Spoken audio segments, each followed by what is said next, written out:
Hello everyone, I do hope you're well. It's Michelle here with another Chris Watts video. I wasn't actually going to make a video today, but I feel the need to address this because it's really alarming. I'm not going to lie, I was like gobsmacked when I heard this news. J is for Justice did a live stream last night my time.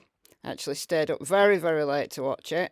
And she wanted to put her side of the story as to what happened when they went to Denver with Ronnie Watts. If you've not been following this saga, I'll just very, very briefly summarise what happened, why they were there, but I don't want to dwell on that. I actually don't want to dwell on the live stream. It's just brought up something that I really need to talk about. So a few weeks ago, J's for Justice, Lana, the woman who dressed up as a dead zombie Shanann and called herself Shazam, and made fun of Shanann's death, although she now denies that she did that. But she thinks that she's able to, I don't know, be some kind of fighter for truth after watching a Batman movie or something along those lines. Cindy and Ronnie Watts, they've spent 2.5 years trying to find people, like on the internet, like YouTubers, to help them. Like with Chris's case, to get Chris out of prison. They've always wanted Chris to fight and not listen when Chris says, no, I'm taking responsibility for this. They just haven't listened, and they've gone from one person to another, to another, to another. People have been used and discarded. And it's Lana's turn. And she arranged this trip to Denver to get attorneys. And apparently that was funded, or at least part funded, by Ronnie Watts. So J's for Justice was invited along to do filming and to help with the website. And yeah, Denver happened. And then there was seemingly a break between Lana and Jay. So last night, my time, Jay came online and explained her situation, her side of the story. So that, I guess, for most people is that, it's YouTuber versus YouTuber.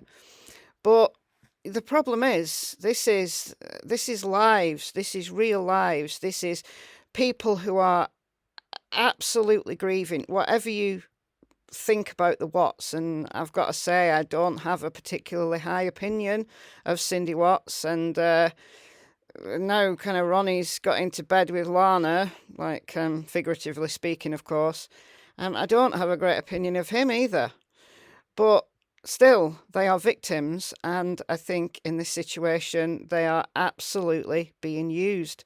Whether it's of their own making or not, if it wasn't Lana, it probably would be somebody else. But Lana is particularly toxic, in my humble opinion. She was around in the early days of the case, I believe, and she's now back due to Netflix. Her own admission, apparently, allegedly. It's the Netflix documentary that has brought her back to the case, and a lot of people are speculating that this is all about just money for Lana and nothing more.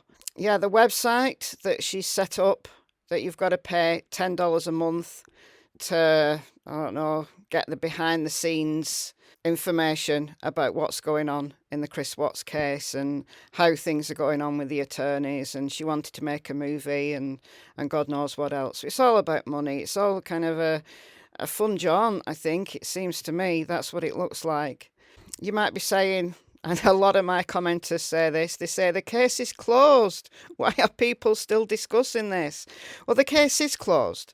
Chris is in prison, all right? He was sentenced to life in prison with no possibility of parole. The issue is, what the possibility under Colorado kind of state law is that you can apply for what is called post-conviction relief. So this is for convicted offenders who can pursue post-conviction relief. So I've been through this in videos before, but I'm going to just quickly skim through it again because I do still have questions in my comments saying, what is a 35C? Kind of, people are hearing this 35C bandied about on channels. So just very quickly, let me explain it. before I go on to my real concern, post-conviction relief is an attempt to vacate a verdict or a sentence. It spells out to the court all the ways that a defendant was denied his or her constitutional rights of either a fair trial and sentence. After conviction, a defendant has limited statute of limitations to file a post-conviction relief motion in Colorado. For felonies, you've got up to 3 years. Now, Chris has been convicted of some felonies, so the tampering with dead bodies, and I think the unlawful termination of a pregnancy are deemed felonies. So he's only got until this November 21, to file a 35C. For the Class 1 felonies, so the actual murders that he was convicted for, he's got any time to file those. But if he wants his sentence reducing in any way, well, why would he want to? Because even just one of the Class 1 felonies gives him life in prison. So it seems, anyway, that's by the by. Chris will never get out. But I'll tell you why Chris will never get out. Because he won't be granted the 35C. Because there's only certain grounds that the 35C will be granted. It's very unlikely, extremely unlikely that it will be granted. Because just because you file an application doesn't mean to say that it's going to be granted. It's not like an appeal where that appeal goes to a higher court, a different court, a higher court, and a different judge. No, it goes to the same court, to the same judge. Look, guys, these are the 7 grounds. The only ones he can possibly go for are that there's new evidence, and if there is, where is it? What is it? What does Lana have that no one else has got, in her binders? Or ineffective assistance of counsel. So could he claim that? I doubt it, but I guess it's possible. If it was granted, which is very, very, very, very unlikely, the judge can decide what to do. And if the judge wants to hold a hearing before deciding on the motion, the entire process can take longer. And even then, it could well be denied. And if he's thinking about, there's new evidence, well, what is this new evidence? Because if the evidence was available at the time of the sentencing, at the time that he pled guilty, well, that's not new evidence. It has to be brand new evidence. So if there is evidence that there was accomplices and stuff like that, well, yeah, that might mean that new cases are open for people that Chris might implicate, but he's gone this far without implicating anybody and taking sole responsibility. And even if he does implicate someone, it won't reduce his sentence. It'll implicate someone else, and then there'll be a case and possibly a trial and, for the accomplices, but it won't affect Chris unless Chris can prove that he knew nothing about it and he just happened to know where the bodies were hidden. Look, guys, the thing I'm really, really concerned about, as I said, I'm no fan of Cindy and Ronnie Watts. They've not handled this well. Cindy comes off as being controlling and not someone I could get on with. As a human being, she's experiencing a huge amount of pain. I'm sure the whole Watts family are. But my concern is that their grief process is shattered.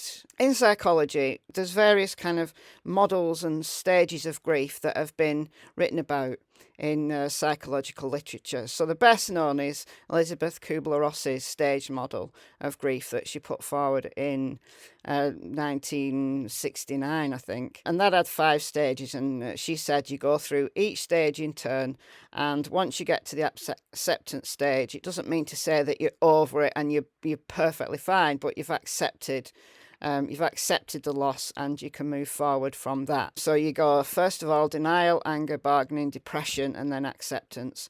And it's pretty much standardly believed now that this 5-stage model of going from one to another, it's kind of not like that.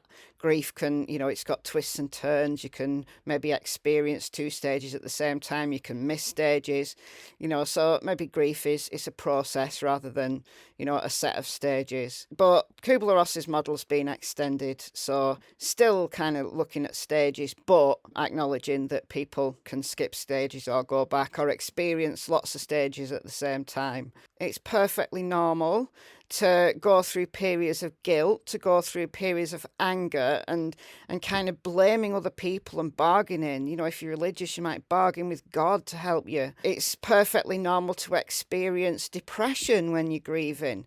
All of these things are perfectly normal before you do start to kind of turn the corner and start to reconstruct. And maybe when you get to a stage of acceptance, then maybe you do have some hope for the future.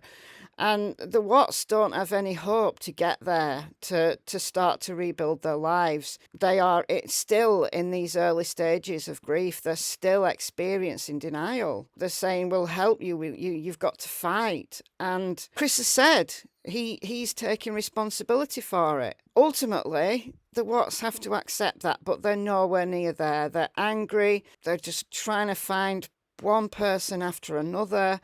And they're not even close to starting to resolve their pain.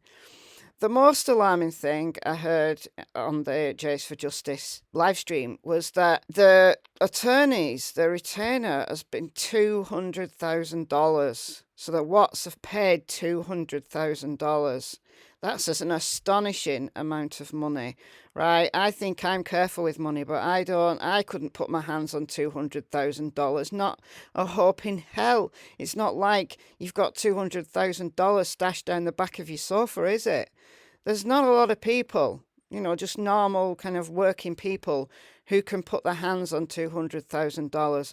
So if this is true, and the Watts have actually paid $200,000, where have they got that money from? What have they done? Have they sold the house? Have they remortgaged the house? Are they in huge amount of debt? Well, obviously, they're going to be a huge amount of debt because, you know, they're not rich. They're just kind of regular working people. They've both worked for a living all their lives and they've raised a family and they've got a home, but $200,000, and it will break them. It's just horrendous. Anybody would encourage them, would enable them.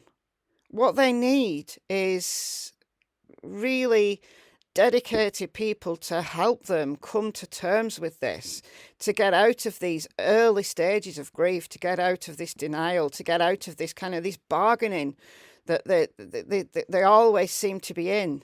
It needs to stop. People are leading them on for views or for money, then that's just horrendous. Chris's case might be closed, but in applying for this 35C, it's going to be a long process where his family are going to go through more and more torture, and people are enabling them to do that. Chris can stop it because Chris can refuse to sign any of the papers. Ultimately, if Cindy and Ronnie Watts kind of go bankrupt and lose everything because of this, you know, if Lana's website doesn't produce the amount of money to carry on funding the lawyers, then what's going to happen to the case?